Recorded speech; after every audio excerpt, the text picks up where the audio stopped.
Good evening, everybody. Welcome to another United Shades of Gray conversation. We're going to have a dynamic conversation today. I have with me an author of the book Surviving the Storm: How to Find Life After Death. His testimony will blow you away. Absolutely amazing that he's able to even be here today. I think I would be somewhere cracked up. But those of you that are listening, I want you to tune in because we also have with us America's psychologist, Dr. Jeff Gardier. He's with us here today. You've seen him on all of the VH1 shows, Love and Hip Hop, He was on Love and Hip Atlanta, Hop? Love and Hip Oh, Hop, wow. Okay. Atlanta I didn't know that. I didn't Housewives. know that. Yeah, Oh, he's wow. also I'm just all over the place. Oh, He used I'm to have a show. excited. He used to have a show called Dad Camp, What which about Flavor is of Love? Was he on? I don't know if he's done Flavor of Love. I don't Okay, know all right. I don't know if he was doing that. I think his standard was a little bit higher than that. Okay. But you'll know him when you see him. He's the guy that always comes in and makes things happen. So we want you guys to like, tag, and share this conversation as we get it going, and let's make this happen.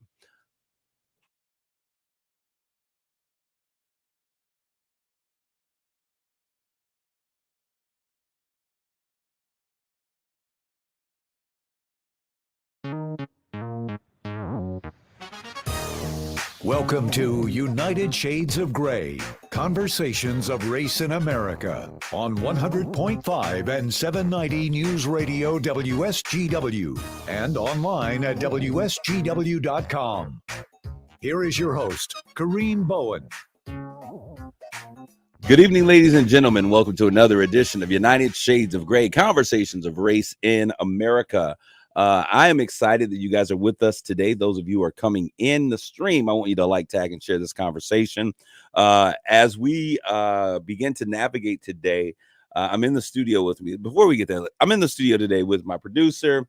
What's going on, John B, in the place to be? Not much. Good to be here in the place to be. In the place to be. This is the happening place. And as usual, you hear his bombastic voice over here, Mark Bassett, who is the guy who is the Robin to my Batman. He's my sidekick, and he is also co-host of United Shades. Mark, what's going on? Not too much. It's an honor to be sitting next to the visionary of the year in Saginaw, Kareem. For all the audience, Kareem won a big award this past week, Visionary of the Year. I don't know about all of that, but I thank you all, and it was great. The same award ceremony, Mark happened to be the keynote speaker, and he knocked it out the park.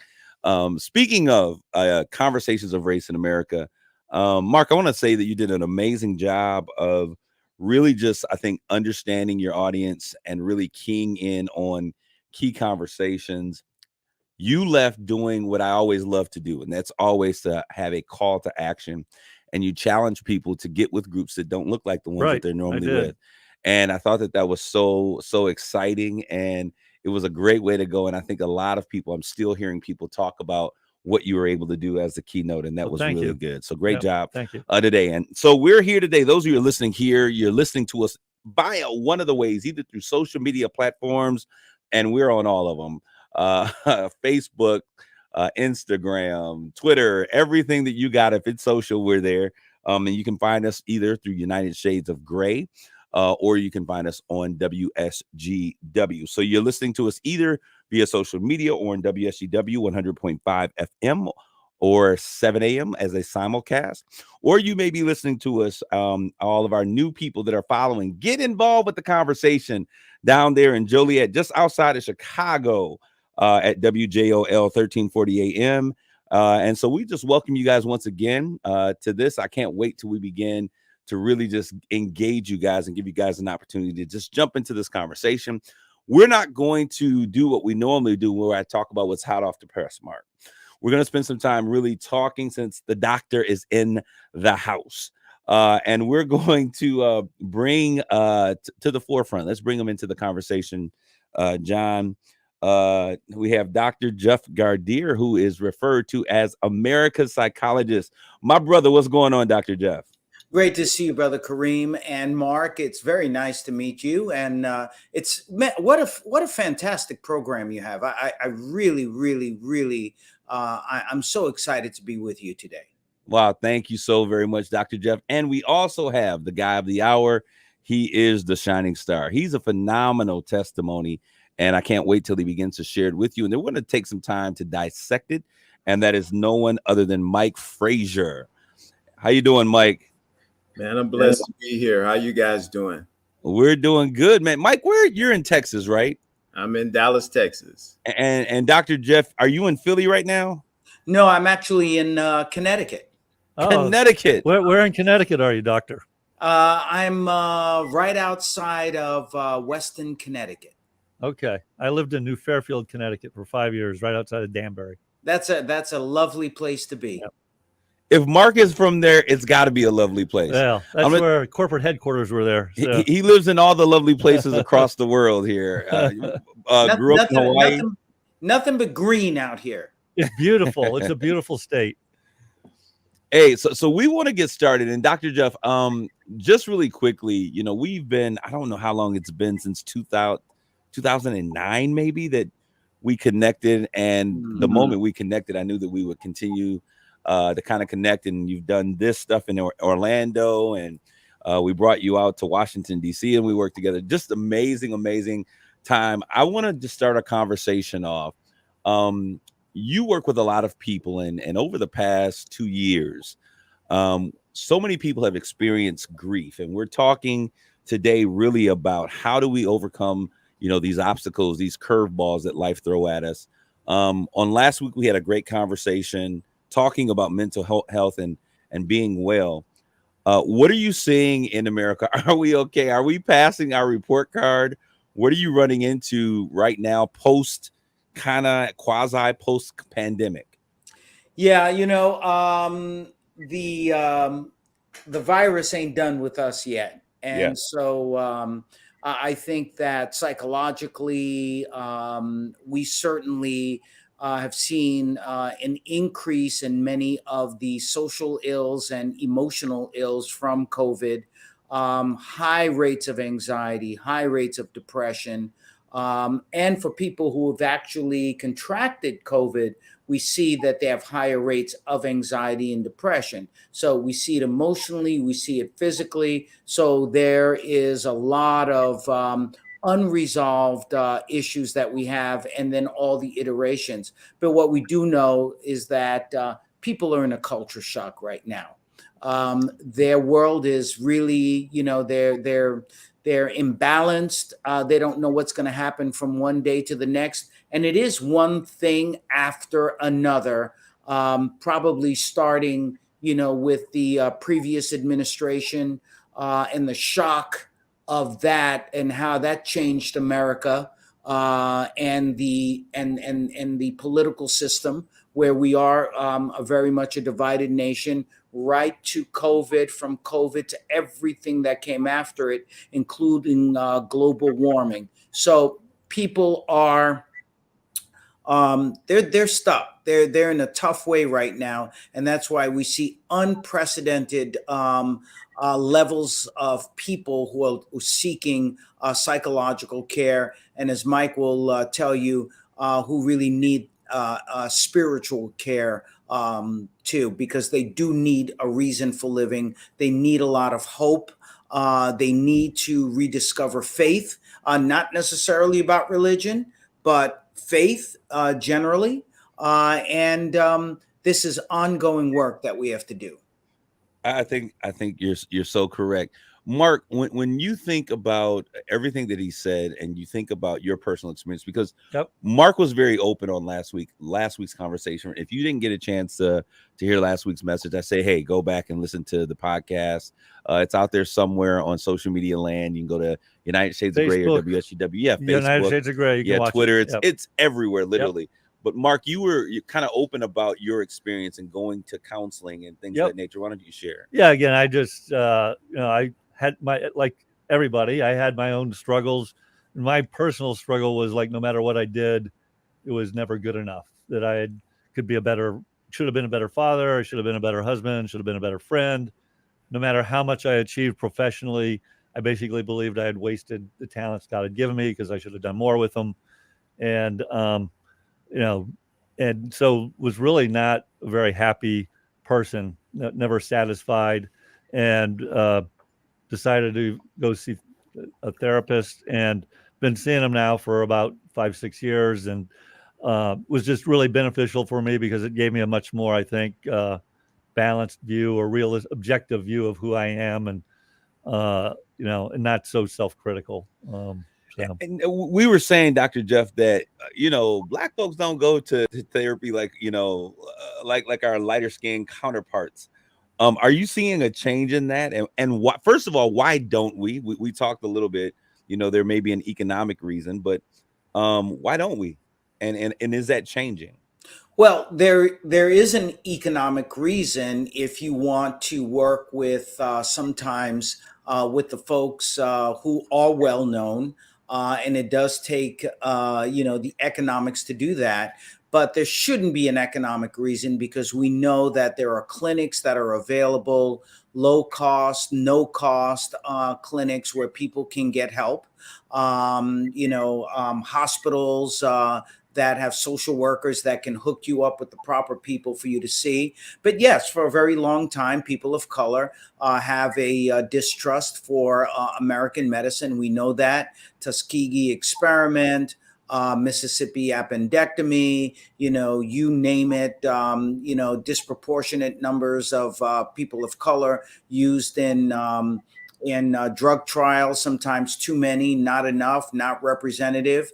We know that there are a number of health disparities where people of color are, those health disparities come from a separate and unequal treatment, what we call a medical apartheid. So all of those reasons we don't really trust, and why we were disproportionately not taking the vaccine for COVID because of that.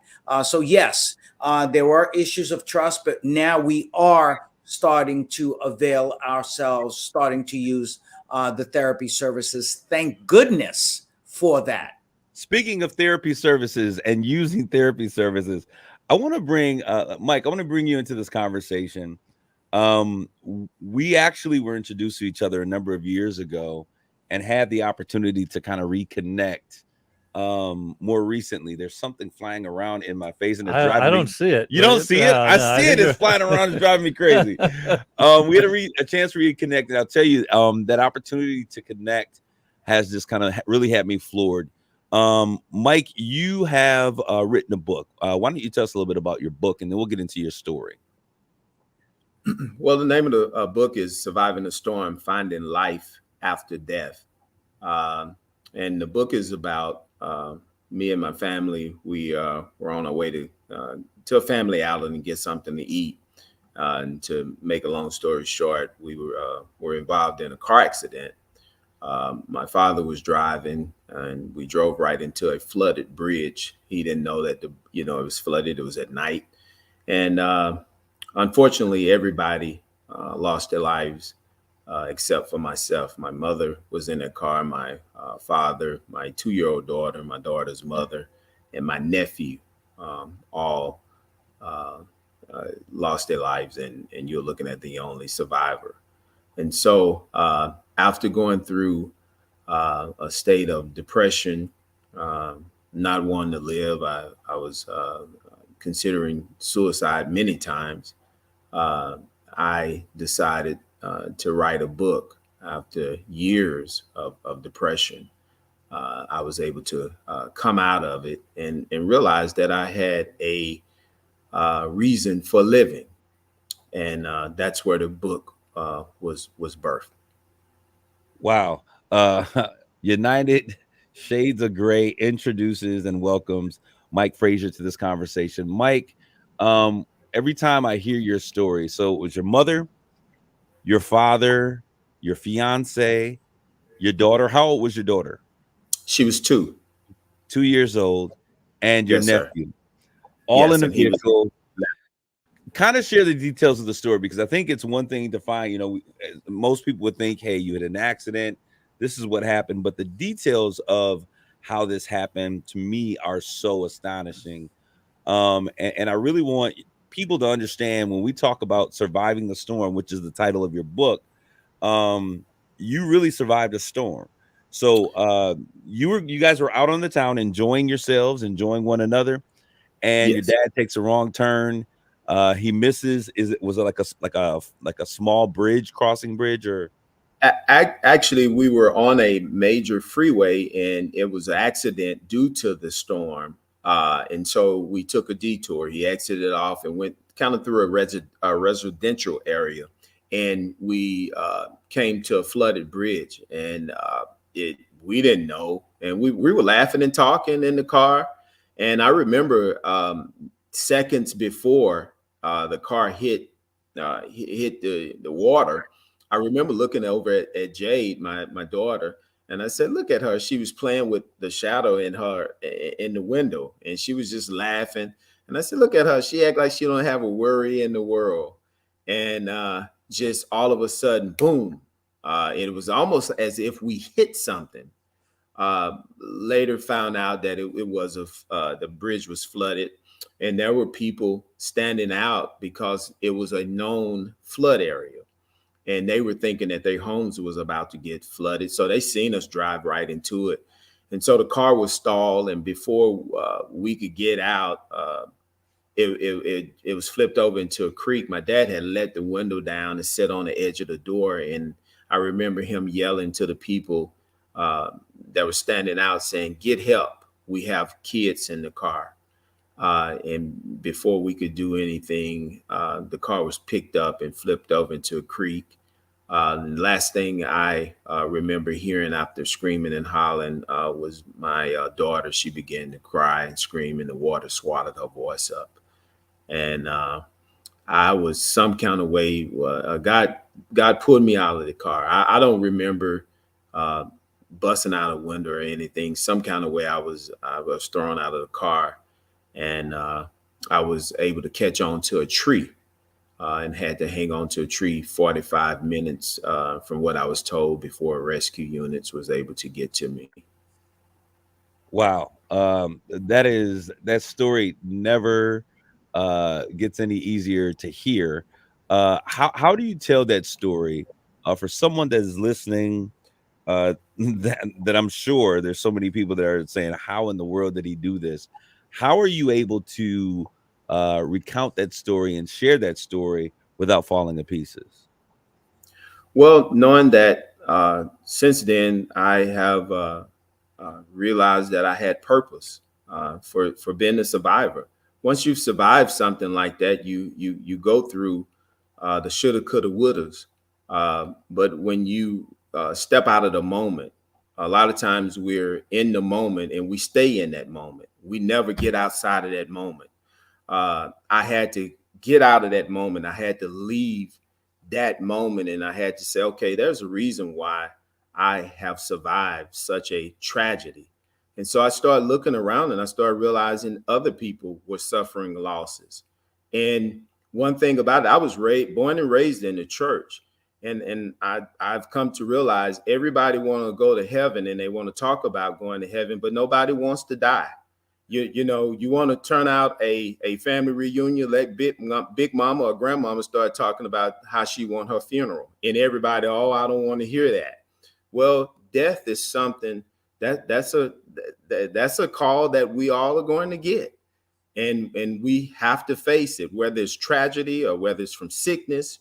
We're going to get it. And so I began to look at my life and I said, wow, I'm the only one that survived out of it was 6 of us and 1 walks away. So I realized that there was a reason and there was a purpose for my life. And I just had to find out what it was. And so when I talk about it and I see people gaining strength from what I've gone through, that makes me stronger.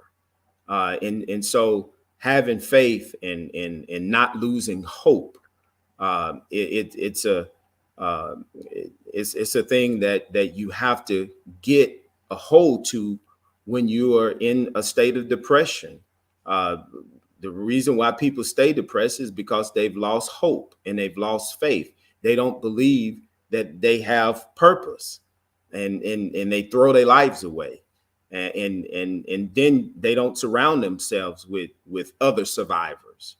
Oh, Dr. Jeff, I want to kind of chime in here. I want you to chime in just for a moment, because what Mike is talking about, and Mike, I mean, man, my prayer, my heart goes out to you every time I hear this story.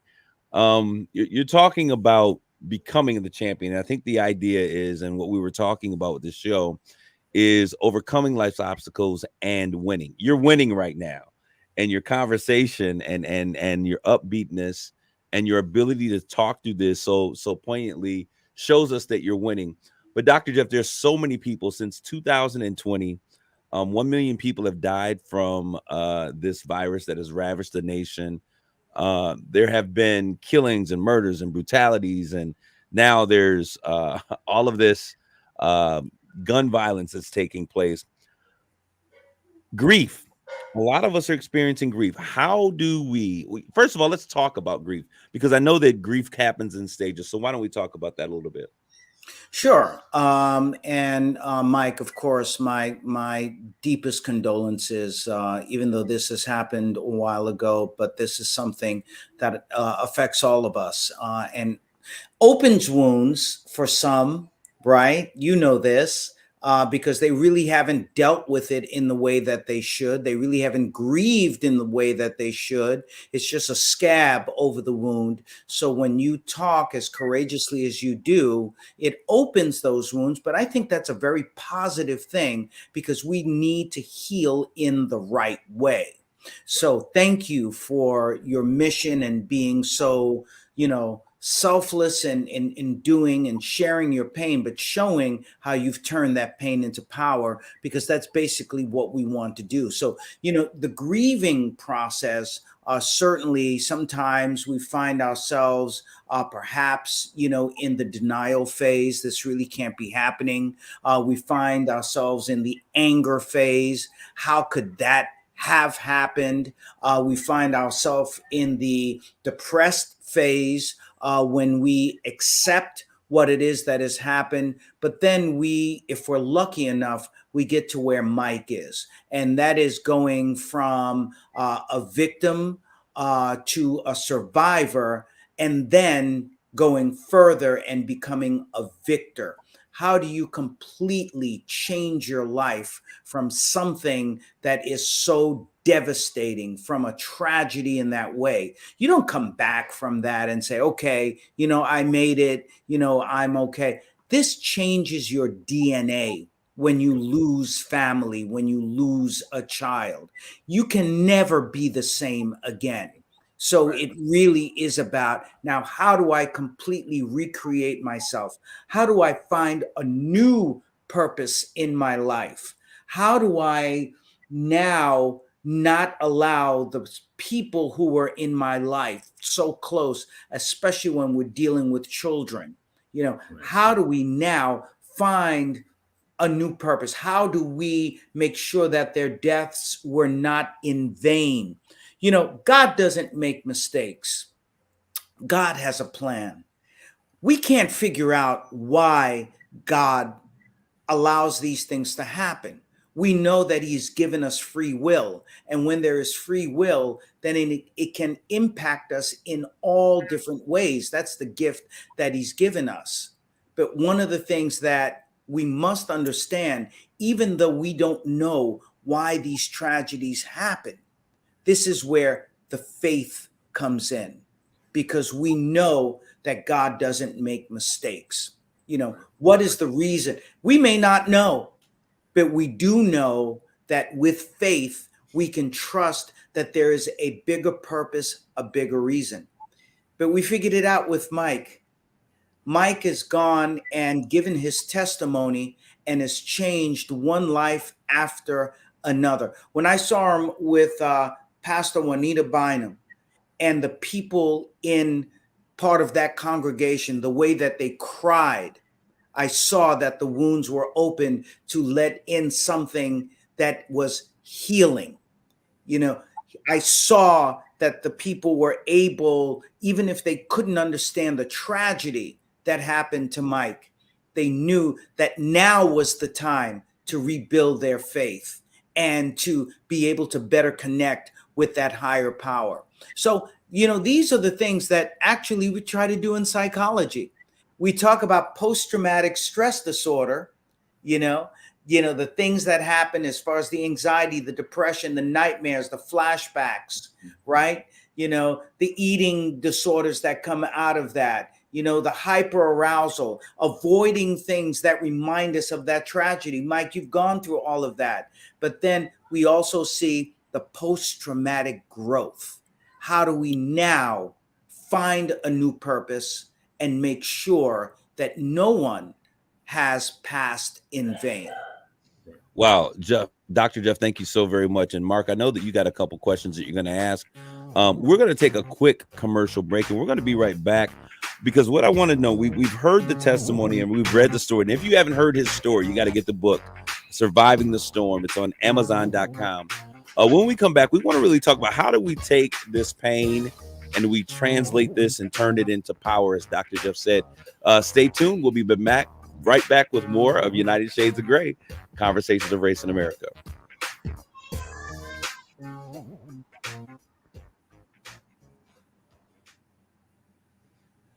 All right, for those of you at home, we want to thank you guys for tuning in.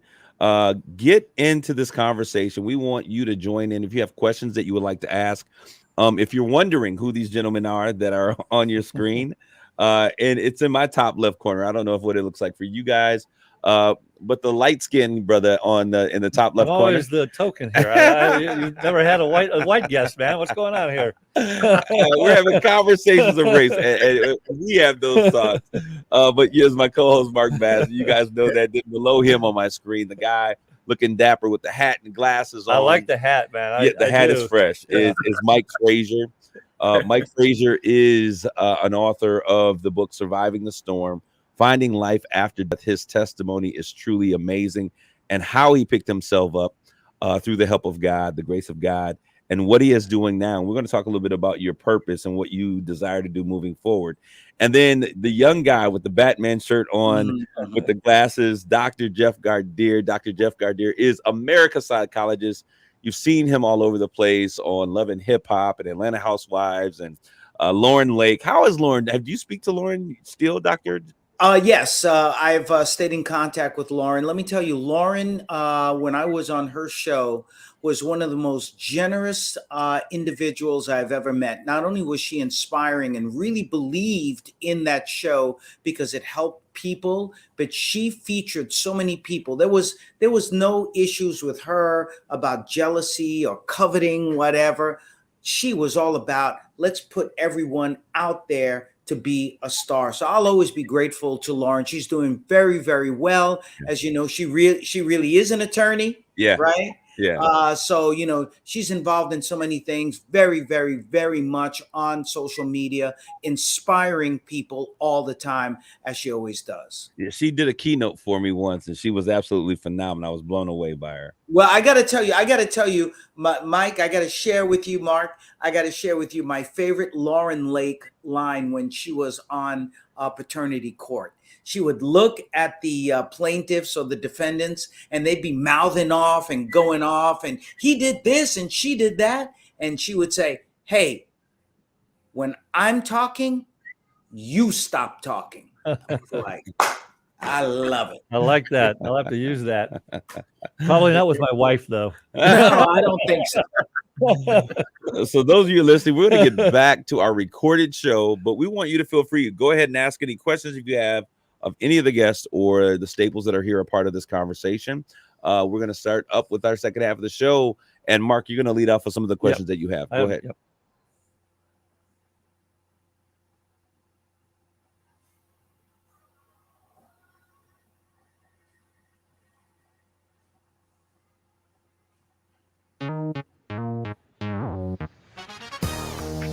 You're listening to United Shades of Gray on WSGW. This is Kareem Bowen, your host, United Shades of Gray, and we're back for this continuation of this conversation. Shout out to those who are in WJOL in Joliet, Illinois, right outside of Chicago. We have been talking here with Mike Frazier, author of the book Surviving the Storm, Finding Life After Death, and our wonderful Dr. Jeff Gardier. And Mark, you had a question before. I had a question for Mike, and Dr. Jeff talked about the different stages of grief and going from depression to moving beyond that and having a purpose. And I really think having purpose is really what drives people. And so my question really is for Mike. You talked about you were depressed for quite a while. You thought about suicide, and then you developed a purpose that, you know, that God let you survive for a reason. And one of the big reasons is to help people move through grief. But I'd like to hear, you know, your thoughts of how you made that transition. How long did it take? Did you just wake up one day and go like, I've got a purpose? Or did you do it yourself? Did you go to therapy? Did you have a spiritual advisor? Maybe talk to the audience a little bit about how you made that transition. I had some spiritual counseling, but it was years Right. of me because what happened was, and like Dr. Jeff said, this was a new beginning. So I had to learn life all over again. And that's why I titled the book, Finding Life After Death, Surviving the Storm, Finding Life After Death, because I didn't look the same. I wasn't the same. I didn't look at life the same. My home wasn't the same. I didn't look at my friends the same. And so I went into this state of depression. And when you get depressed, you start you seclude yourself. And I would sleep all the time. I would get up and go play. I was, I'm a full-time musician. I'd go play, go home. If I couldn't sleep, I would pop pills. And it took prayer. I prayed a lot, but I was very, very secluded. I'm an introvert. So I didn't have a whole lot of friends. So I have always been a loner, and I never really talked a whole lot. So when people would call, I really didn't have a whole lot to say because I'm not very talkative. You can't tell that now, but then I just wasn't. I didn't know what to say. And there's a time I was telling someone the other day. I said, "Listen, when you lose a child, instantly your faith is challenged. It's so many things that comes with losing a child. Both of my biological parents are gone. And so you in the add on to that, you do have the child. So it was years. And so I just kept living. And so it wasn't a day at a time. I had got to a second at a time, and I just, as days would go by, I just kept living and kept fighting, and people would speak things into my life, and it would kind of, I would be like, that makes sense. And when I would share the story, people would be like, wow, how did you come through that? And man, that makes me want to live on. And so I started taking that in, and I was like, wait a minute, and one day I seen a homeless guy walking. And I looked at him and I said, wow, he don't have a roof over his head, but at least I have a roof over my head. I've suffered a tragedy, but I have this. And I woke up one day and it was a beautiful day, and I got up and I started moving around, and I put pen to paper and I started writing. And I said, I think I need to write a book. And I started writing and did the website, and people instantly started going to my website, and they started sending me emails saying how they were going through and how my story helped.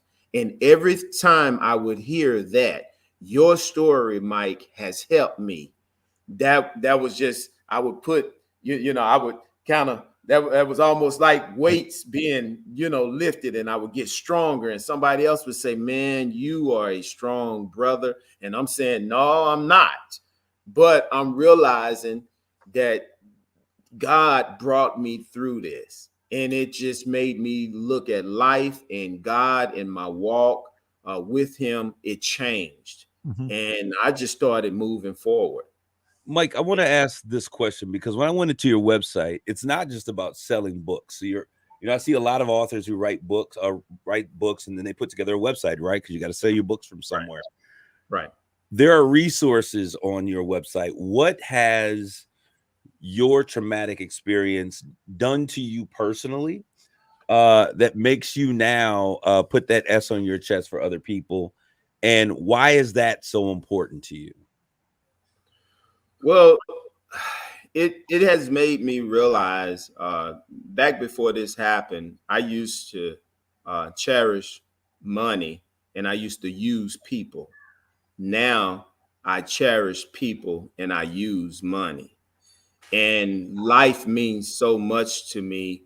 And so when I see someone hurting and I can go to them and say, listen, this is what happened to me. Not too long ago, I was on my way home. It was about 1:30, 2 o'clock in the morning. I passed this strip and it was a new buildings going up, and I seen a car, park lights on it. And I passed by and something said, go back. It was at night and it was cold, and so I could see smoke coming from the car, the tailpipe. It was running. I turns around and I drive through the parking lot. Tinted, the car was tinted, and I tried to leave. I'm like, this is so dangerous. Didn't see anybody. I did it like 3 times. Just couldn't go home. And so when I went back the final time, I pulls up and I put my bright lights on, and the car door open, and there's a guy gets out. And I said, hey man, I was just checking. I didn't know that you was in there. I didn't know if something had happened to you. And he said, brother, I was just sitting here just contemplating. He said, man, I am so depressed. And he said, I just had to park. And I began to talk to him, and chills came over my body when he said that, because I said, this is why I couldn't keep going. And I just so happened to have a copy of my book in my car. And he was saying, man, this done happened to me. That done happened to me. And I began to share my story. And as I'm talking, he began to cry. And I reached in my back seat and I said, man, here's my book. I said, read my story. And I said, go home. Go home. You don't need to be sitting here. I said, it's too much happening. I said, but man, if God brought me through my storm, he can do the same thing. And I said, God sent me here. I said, I couldn't go home. And so I had to turn around, and he said, man, you saved my life, man. He said, because I was throwing in the towel. And that's what it's about. And let me say this. I think I done probably gave away more books than I have sold. Mm-hmm. You know, because it's not about selling the books. It's about changing lives. Well, you just gave me chills. Wow. You know, one thing is, we often talk on this show, we have conversations about race, but the reality of this, we always talk about how music is universal. Everyone understands it. But something else that is universal is pain, our response to grief, coping and dealing with trauma.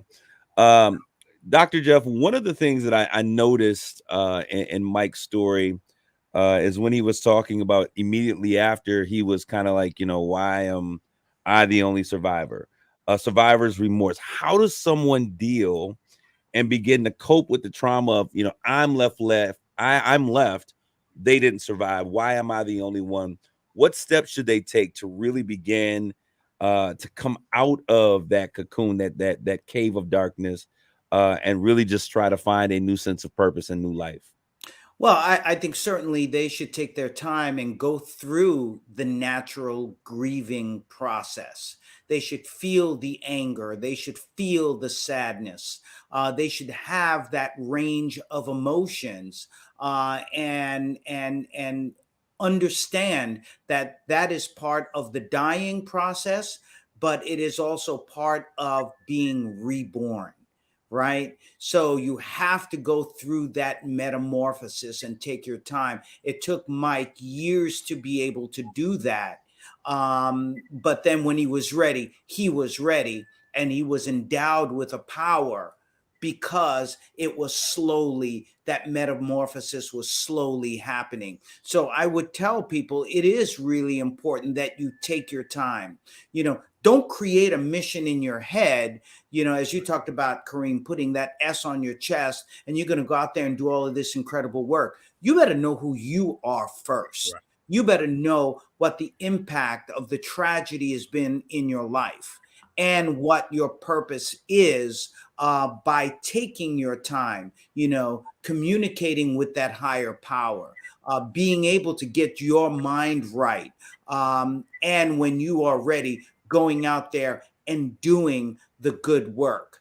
Because before you're able to save someone else, when that mask drops, you got to grab that mask and take those deep breaths and get that oxygen, and then go out there and begin helping others. Now, as you do that, it makes you, as it did with Mike. Mike, I'm just so inspired by you. It just makes you just stronger and stronger and stronger, and you begin to feel a power. What happened to you, Mike? And driving past that strip mall and seeing that car, that was power. That was power. That was a power you had, the power to be able to see, to be able to read an aura, to be able to pick up on an emotion and a feeling that was so strong. But you can't just do that without first going through that metamorphosis. I think that's so powerful. Mark wrote an article. Mark, once again, share us what that is in that journal that you wrote in Midland concerning your personal bouts with just making sure that you were okay. Yeah. I talked about it a little bit earlier. Yeah, but I want you to share it, because I think when I hear Mike's story and how he took his pain and turned it to power, and I think about how you shared, you're a CEO, of a big corporation in the area. People are looking to you for leadership, and as a leader, you publicly shared, "Hey, I'm not okay." We're all human, right? I mean, we all come from different places and have different heritages, but I think Dr. Jeff said, people are people in a certain sense, and what motivates us and what drives us are the same, and we all have similar struggles. And so you talked about it. I think seeking help, mental health, going to a therapist has historically in our society there's a stigma to it. When I was a kid, you wouldn't even think about it. There's something really wrong with you if you're going to a psychologist. And there's still that stigma today. And I just wanted to share my own personal journey that, I'm super successful, or so people think, or so people judge, but I've got my own problems too. And heck, some of my kids have gone to therapy. My wife's gone to therapy. We all have our personal journey, and there's nothing to be ashamed of. There's no stigma with it. So I actually had a question for Dr. Jeff, just switching gears a little bit. Mark, before you ask the question, let me tell you that I admire what you just said. The bottom line is everyone sees our success. They see all of the things that they do, but they're not really, they're not with us in those times, right, of darkness. And we all have them. Mike still has them. Kareem has them. I certainly have them. And we all, people see us. They see the success, they see Kareem with all the stuff he does in the community. Mike is, a superb musician. I'm sure, they just love, when he's playing his music, not a care in the world. You're running your company, people see that kind of success. But what they don't realize is we all have a cross to bear. We're all dealing with something major in our lives that we say, you know what, I would trade in all that success or the musical skill or the things I'm doing, with my radio show, whatever, if this other thing that is going on with me or a member of my family, I would give that up in a minute for them to just be okay. Trust me, we all have our cross to bear. Yeah, and I really admire Mike, because I had a close friend of mine about 5 years ago, super successful, but I won't go through the whole story, but ended up killing himself. Was on the top of the world, something bad happened, and a month later killed himself. And to me, it was just a horrible example, just another example of how quickly someone's life can unravel. And that to me is always, I want to encourage people when they're struggling. And he was one of the classic, I can handle this myself. Clearly he didn't. And don't be afraid to ask for help, whether it's a therapist, a minister, a priest, a friend. Don't be afraid to ask for help. That's right. Reach out out of the darkness and you will find a friend. Mike, you know that song, of course. Yes. Yes. Mark, you had a question for me. Did, I interrupted Jeff. You talked about it earlier. There's just so much going on right now with the pandemic, frankly, I don't know if I should use the word toxic, but toxic politics, toxic media. I think it's appropriate. Now you've got the war in Ukraine, you've got all these mass murders, you've got inflation, a lot of things going on in the world. And I think one of the things I've seen and we've got a lot of parents on this show. I've got 7 kids. They range from 23 to 37. One of the things I've seen from my younger children, that 23 to 28 range, they've really been impacted by that. And they've become so cynical about the world, which breaks my heart, because no matter what's going on in this world, it's still a beautiful place when it's all said and done. There's a lot more beauty than there is. Mm-hmm. What advice might you give parents to kind of coach their children or guide their children? Questions coming a little bit out of left field, but any thoughts or advice you might have for parents out there to help their children through these kind of really tough times? Sure.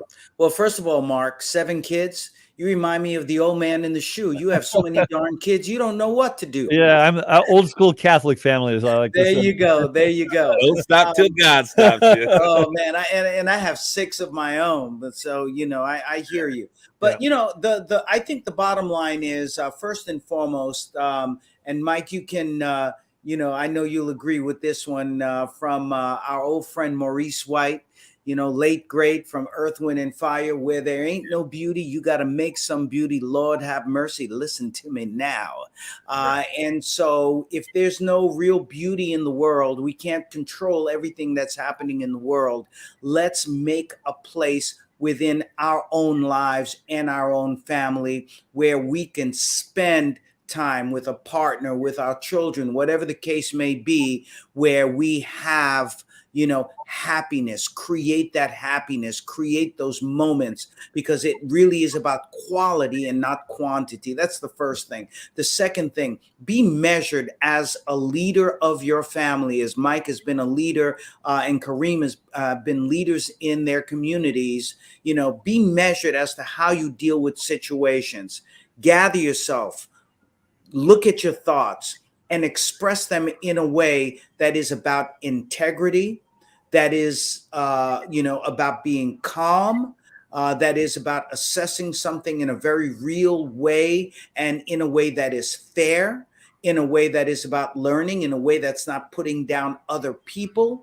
Because when you express that, Mark, you asked about our kids. When you express that in front of your kids, you want to show them that you are classy like Freddie Blassie, that you are. Wow, that's the reference. I would have never thought I'd get a wrestling reference from you. Oh my God, you pencil neck geeks. Yeah, I love him and Bobby the Brain, baby. Oh my God. Oh my goodness. That's right. That's right. I forgot about Bobby the Brain. Right.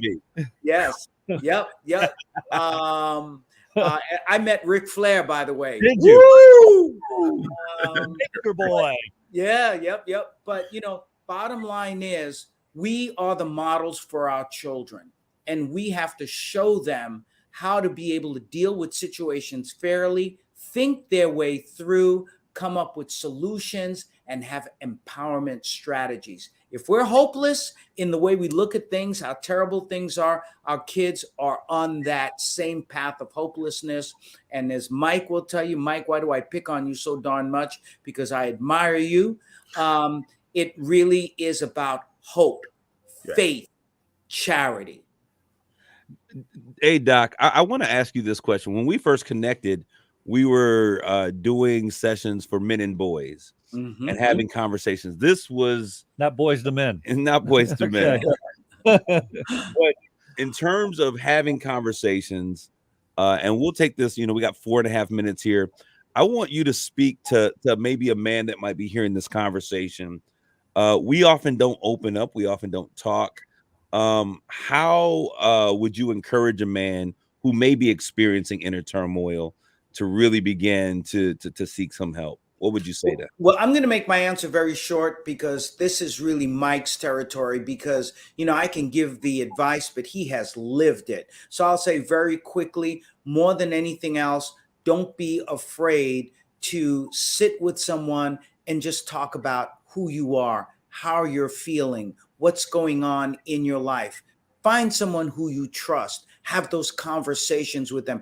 Since the pandemic, I used to hate telephones, or cell phones. Since the pandemic, I found myself talking to 2 or 3 other men that I know, which are things that we can share with one another. My best friend is my wife. So, I talk to her about everything. But there are some things that I have to say to another man because it's an experience we share. Find who that anchor is. Mike, I'm going to keep quiet because, you lived it. Well, Doc, you've said it all. I always say that I think every man should have another man that holds him accountable. You have to have accountability in this life. And so often, if you look at statistics, men die more and quicker than females. Why? Because we internalize things. We hold things in. Women have girl nights out. They have teas. They have all sorts of things. We don't never have guys nights out. We just kind of sit in the house and hold things in, and we get frustrated. And so we have to release these things. We have to do more shows like this, talking to our brothers, telling our brothers, hey, listen, been there, done that. I understand you want to go off and do something crazy, but that's not the way to go. Let's sit down and talk about it. We have to talk. I'm here. If you need somebody to talk to, Kareem is here. Mark is here. Dr. Jeff is here. We have to open up and talk about it. The church don't talk about it. It's like, oh, I'm saved, sanctified, filled with the Holy Ghost, and all is well. No, it's not. We have to talk about it. Really quick, gentlemen, why don't you share with our listeners how they can find your material or find you or connect with you as you guys are going forward? Are you showing up somewhere else? And I'll let you go, Mike, since you're on the screen right now. Why don't you go ahead? Surviving the Storm, www.survivingthestorm.com. That's where I can be reached. That's where my book can be purchased if you want to. I'm steady getting emails. I responded to one last night. The emails come directly to me. I'm not one of those that it has to go through 2 or 3 people. They come directly to me. I'm on this journey. I do have people that's working with me, but certain things I feel like I need to respond myself. And so survivingthestorm.com. What about you, Dr. Jeff?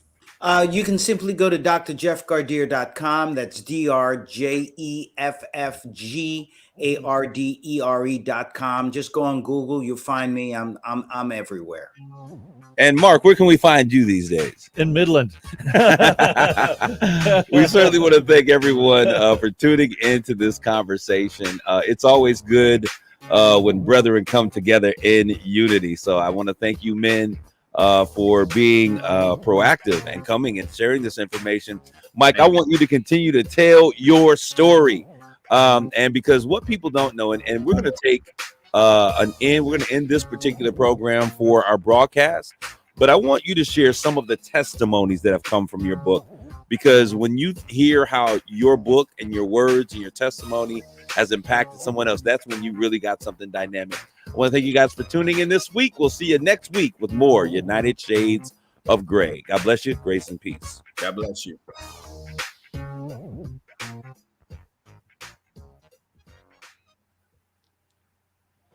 All right, to those of you out there, Mike, I really this is the Dr. after Jeff show. need to go. I think he's got Dr. Jeff, Yeah, I have an 8 o'clock. Guys, it was a pleasure. Mike, it was an honor to be sitting next to you. Kareem, thank you for having me. Mark, I don't know if you saw, your wife sent a message. That came I didn't across. see it. Yeah, she said, for heaven's sake, wear a pair of trousers next time. Dr. Jeff, it was a real pleasure meeting you. Enjoyed it. Yes, Thank it's you, a pleasure, man. Dr. Thank Jeff. you Thank so you. much. Thank you so much. We'll be in touch, Dr. Jeff. All right, you can X me out, right? I don't want to mess Yeah, anything up. No, you can just leave out. You can X out. or we could just cut you off. Right. All right, Mike, what I want to do is I want you to share some of your some of the testimonies, because you're doing some great things right now. But share some of the things that have happened. I know we've had some conversations. There was a woman that came to the funeral that, watched you with your testimony, and so, you didn't necessarily give it, but she saw you respond and live out your testimony.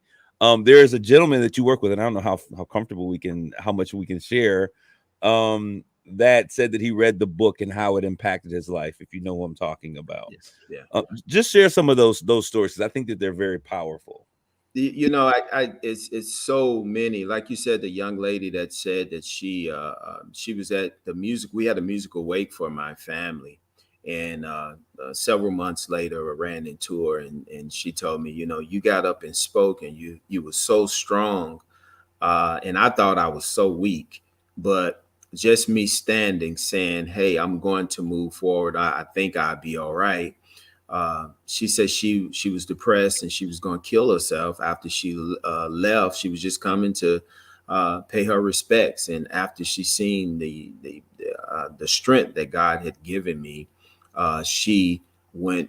She moved on. I have taught parenting classes. I was working for a government funded organization, and I used to teach classes, and just in sharing my testimony, people would come.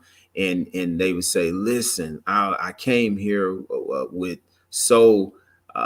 such heaviness on me, but your testimony has given me strength to go on." I've attended funerals. People have asked me to come speak at funerals, and you can see when they say, "Okay, next we're going to have words from Mike Frazier," and when I get up there, you can see the family wiping tears.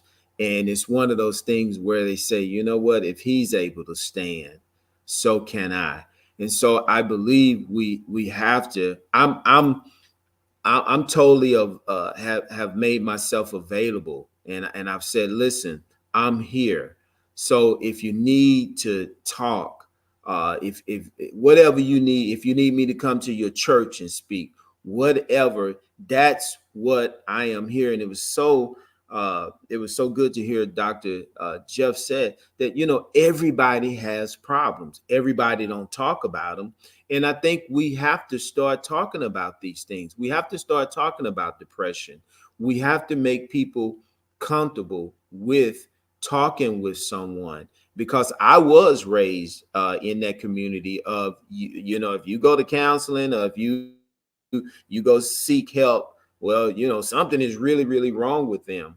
No, this day and time, that's what we need. And we need to make ourselves available. Those of us that are out here doing this, we really need to make ourselves available for these types of things, to help people and to start saving lives. Every time I hear of someone committing suicide, I take it personal.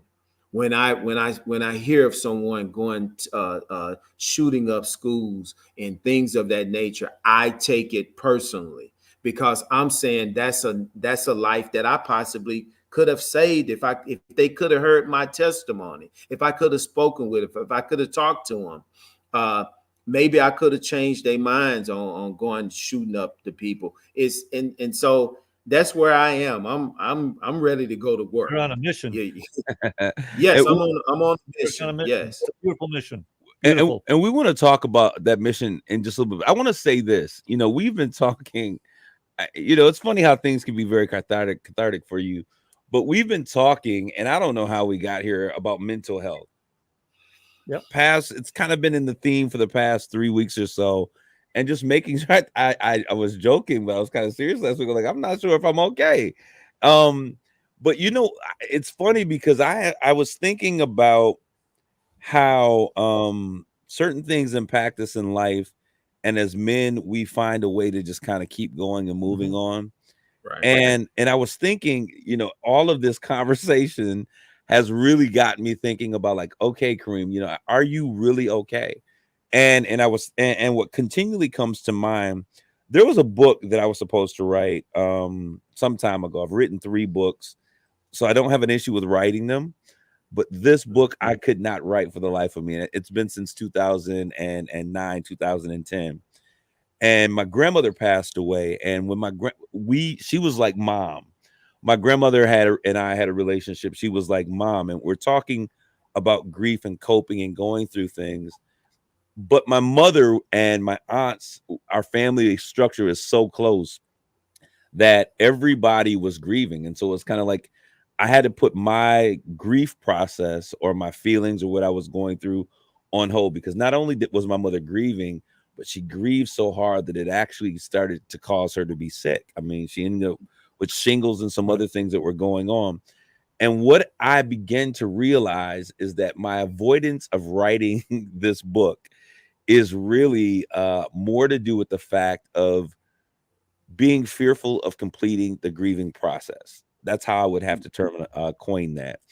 And so over the past, couple of weeks, I've been taking time to really just kind of think about it. And so I really appreciate, Mark, your bravery in forging this path, the conversations we've been having, Mike, because I didn't recognize there was yet a lot of stress and pain and frustration that I was carrying from something that I thought I was over. But if you don't go through the processes and the steps of your grieving process, Correct. you don't get through it. You just move on, but it stays with you. And so I want to thank you all, and you too, John B. I guess we'll say for allowing this to be a process that I didn't even know I needed to go through, that is awakening something in me, letting me know that I still got more to do, more work to do in that area. But Mike, I want to talk about, I just thought I should share that. I want to talk a little bit about what you're planning to do, because God has done some amazing things in your life. And now you're doing private security for one of the league's most prominent owners. One of the world's wealthiest men. Is he on? She's on Shark Tank, right? Shark Tank, yeah. Okay, so you're in the Cuban club. We'll say that. What is it that you do? You got some things, and I know that we've talked, and I don't know how you feel about first responding. We've talked about that. Let's talk about where it is that you want to take your pain and really purpose your pain. Well, I'm working on now. What I want to do is, because I haven't seen it done, I want to be almost like one of the first responders. I want to be one of those that when tragedies happen, I'm able to get there and pray with the people and counsel with the people and just let them know they're not alone. It's going to take quite a bit for it to happen, but I am, as we speak, I'm putting it pen to paper and getting the ball to rolling. But that is one of my main goals is to do that and just to be there for people. So when my parents, to me, we have it backwards. When I lost my family, the week of the funeral, we had people at the house every day. I mean, day in, day out, we had people. And I often say, I feel as though when we left the cemetery, we left my parents there. I felt like I left a lot of my friends and family also there, because the week after, the phone gradually stopped ringing. People stopped coming around, and it was as if I was left alone. And that happens. And that's when the enemy starts speaking. And that's when depression starts taking place. And, when you're depressed, most of the time you're lonely. You're by yourself and you need people. And so I want to set a ministry up to where I can be there and I can help people and tell them, no, don't hide your feelings. Let's sit down and talk about it. You have a purpose. There's a reason why you are here, and don't lose the faith, because with everything that's happening in the world, one thing after another, if you turn on the news and there's nothing good on it. I'm every time I turn on the news, I'm just like, okay, what tragedy done happened now? America is losing hope. We cannot lose hope and faith. We're going to be in trouble. We're already in trouble, but it's going to get worse. And we have to know that there are a higher power, and we have to go back to that. We have to pray. We have to keep the faith. I think those are great words. I mean, because people want an aspiration to kind of strive for. And I keep reminding people that, like, this country's been through some pretty tough times before, like the late 60s, early 70s. You had Martin Luther King assassinated. You had race riots. You had, the Vietnam War. You had Watergate. Earlier in the 19th century, you had the Spanish flu, World War I, World War II. We go through tough times, just like you've done in your personal life, Mike. You just have to keep moving forward. Things will get better. Things will get better. And I think it's so important that for everyone that listens, man, woman, boy, and child, boy and girl, I think it's really important for you to understand the importance for you to find your passion. I always say that passion is a fire of life. It is a fuel that moves a vehicle of purpose. And so you have to make sure that you're not just existing in this world, but you find the things that really you're passionate about. And it's funny because it took me 40 some odd years to really find out, what I was passionate about. And I think I fought against it, when I really began, being a voice crying in the wilderness for those who are underrepresented. It is not the most sexy thing to do, but it is a thing that brings me the greatest joy and fulfillment. It's funny because coming from spaces where I've come from, working with athletes and coaches and entertainers, and most people would think, hey, you could really forge a life where you stay there and never ever leave, working in those circles. I was so ready to get out. Like, it was like, okay, I can't take this anymore. I can't deal with this anymore.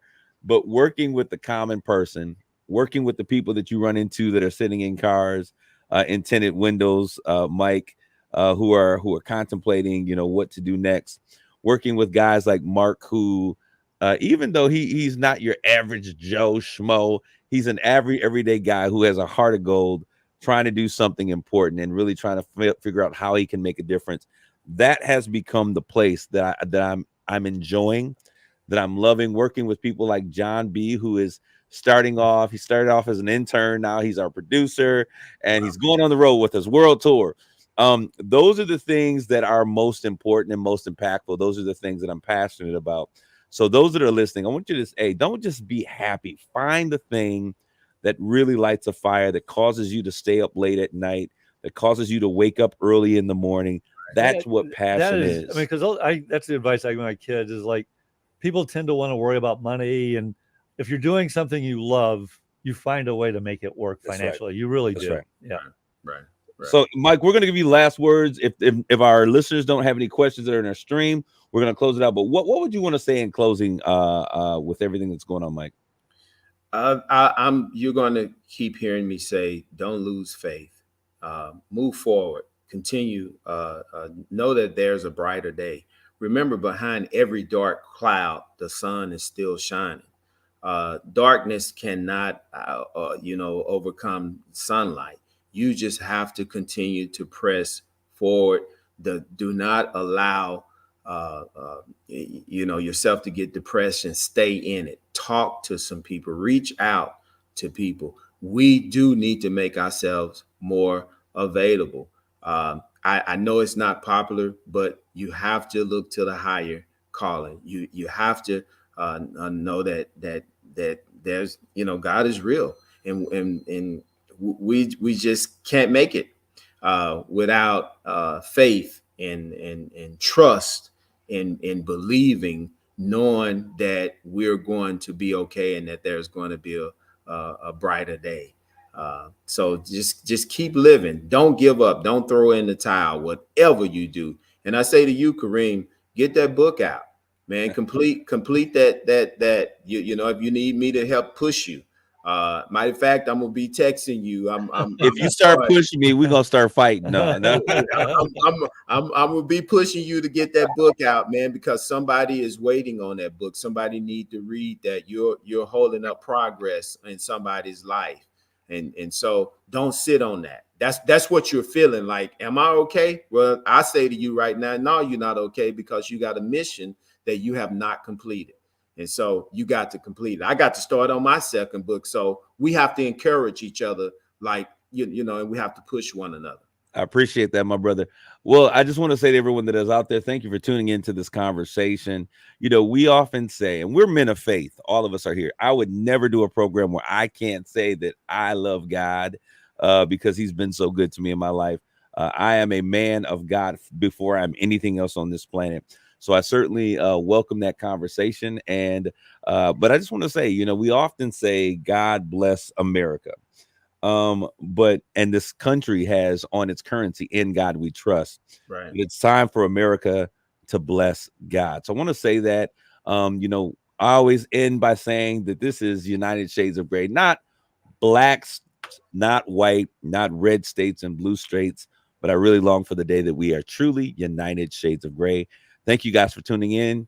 God bless you. Grace and peace.